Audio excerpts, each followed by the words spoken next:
Just taking that We've got a further lot in to go terms through of the still. problems with, because we're in crisis, as the TES in the letter to you has pointed out, with recruitment of teachers. 39,000 have left the profession over the last couple of years. And there was a social media post that I thought was really quite sad, really, about from a teacher. It's not that there aren't enough teachers, they just don't want to teach in a regime this government have created.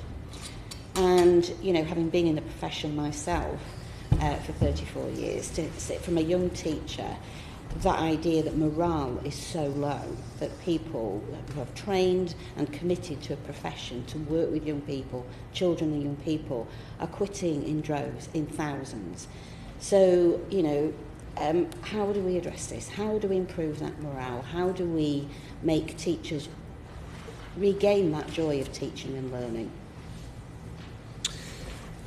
Well, I take the morale of the teaching profession exceptionally seriously, and I know that workload is a particular concern. It's not a new concern, by the way.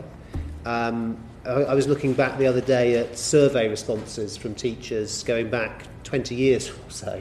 It's always been a hard job. And workload has always been right up there. I spent a week in a school just before the 2010 election.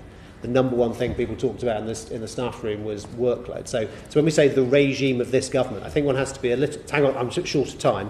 So I think one has to be a little bit careful about ascribing things purely in that way.